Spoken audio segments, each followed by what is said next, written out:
The Bill and Melinda Gates Foundation is just out with its 2022 Goalkeepers Report. And what this does is annually examine how close the globe is to achieving the sustainable development goals that world leaders agreed to in 2015. And the report this year focuses on two issues in particular, or aspects of two issues in particular, that is world hunger and gender equality. With us now is the CEO of the foundation, that is Mark Suzman, who's here to talk to us about the report. Mark, alongside my colleague Akiko Fujita as well. Mark, I want to start actually with the world hunger piece and kind of what can be done to alleviate that issue, which has been thrown into such stark relief by the hunger crisis that's now been brought on by the war in Ukraine and the cutoff of many food supplies there. In the report, it talks a lot about the value of so-called magic seeds in helping with this problem. How are you guys working on agricultural technology and development to help? Yeah, so essentially what the report says and notes, because we're grounded in data, it's a very challenging time, as you know, for food security. The inflation of food prices has meant dramatic shortages, particularly in developing countries across Africa and Asia. And what you see is then many tens of millions of people being thrust onto food aid, needing aid simply to stay alive. And the report says actually that shouldn't be the case. It's very possible to have all parts of the planet, including Africa, be food self-sufficient and actually become food exporters, which has broader economic growth prospects as well. But to do that, especially in the context of severe climate change, you need to have smarter tools. And the most important ones are crops that are going to be more drought and flood resistant, because we know these countries are already facing these. And so we cite some examples of both corn in Kenya and rice in India, which are able to grow in much tougher conditions, that these need to be scaled rapidly. And we have the tools and technologies to do that. And that could actually help address the problem and turn these food importing countries that often face starvation into robust food self-sufficient countries that can actually be exporters. Yeah, Mark, it's fascinating to read about some of those examples that you gave. You know, makes me think, to what extent is climate change going to fundamentally change the type of food that we eat, but also how well equipped are developing countries, especially to keep up this kind of research? Is that on the private sector, or is it the government that needs to pick up the load? Well, it's both. Actually, the most important agricultural research group is a global group. It has a really complicated acronym called CGIAR, but it's basically one that the US and the Gates Foundation and others are among the key funders, which invests around $1 billion a year in exactly these, because these are global public goods. Crops that can grow in Africa or Asia can also grow in the US or in Latin America or China. It's just that Asia, South Asia, and Sub-Saharan Africa happen to be the two places that are being most affected by climate change, even though they contributed least to the greenhouse gases that caused it.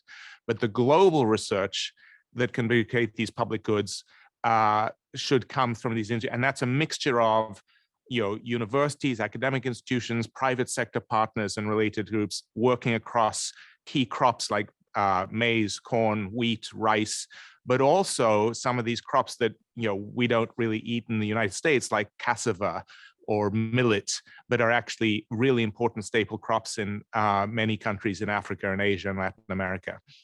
Mark, as the report points out, part of the challenge too of climate change is it's not as though climate change happens and then every season after that is more wet. It's that you really get this volatility in weather and unpredictability. So it's not just about growing the right seeds, right? It's about trying to figure out what is going to happen. Are we getting better at doing that? And how do we get better at doing that?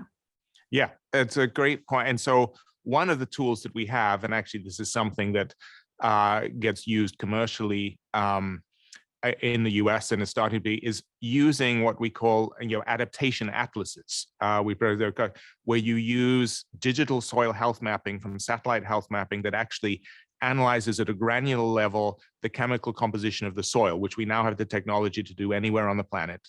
And that allows you to have a much more customized thing saying, in these climate conditions, Here's a more customized fertilizer combination you can use that uses less fertilizer in a smart way.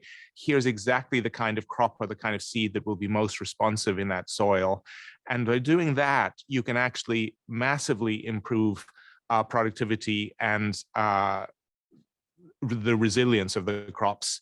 And so those are tools that are just coming online. We're helping create them as public goods and putting them, but need to be accelerated and scaled. And we think that is because it is a little bit of an arms race. The climate change is getting worse and more challenging. We have some data in the report that shows, say on the continent of Africa, where 30% of crops will be affected by heat stress on a regular basis by 2030.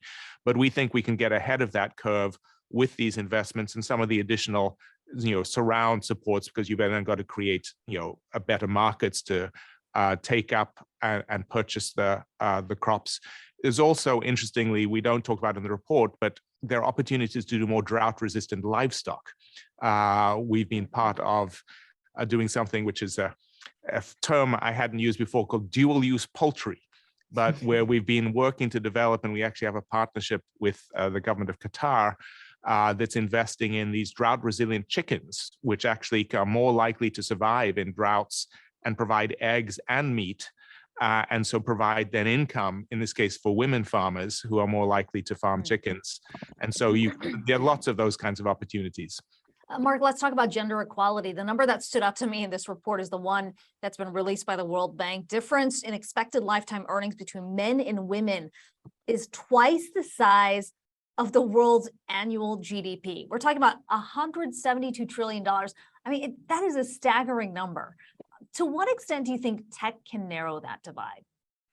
Yeah, so tech is absolutely a critical tool to do that globally, and that you can do it at the very poorest level of women across the world, simply getting access to digital bank accounts and financial services, which is now possible really anywhere. We found has a massively beneficial effect in terms of allowing women to get access and build assets, to enter the job market, informal and formal sector, to get access to credit, and having a very deliberate focus on how you target women is critical, because the report also shows there's a gap, a big gender gap globally in financial access, where men have more access to all these financial tools than women do, even as the overall access has been growing. And so these kind of things are the underlying contributory factors to exactly what you're talking about. And then there's also the idea of that the support for women is also very necessary, both the support from a financial perspective, but also childcare perspective. And the report also talks a little bit about how to attack that issue in sort of maybe more creative ways, right? Yeah, exactly. So childcare is one of the biggest challenges for women in the workforce. It's one of the reasons why job losses during COVID were disproportionately women. It's not just the economic payment gap that you cited. It's also they're more likely to leave the workforce when you have challenges like COVID because they have more childcare. Often it's because they have more childcare needs and duties. So if you can have a more effective childcare setup, then you're unlocking the ability for these women to enter or re-enter the workforce and generate a much higher economic return. And what you have is opportunities even in one of the examples cited in the report is an example from Kenya about they call them mamapreneurs, but it's basically what you create these childcare collectives in sometimes these are in very poor areas of the cities, which actually create jobs for the child carers and then free up the time for women to then go and get mainstream jobs in the cities. And those are really scalable opportunities, which we're working on right now with partners like the World Bank. It's certainly an important report that really highlights some of the key challenges moving forward. Mark, appreciate your time today. Mark Suzman, CEO of the Bill and Melinda Gates Foundation. Okay. Thank you.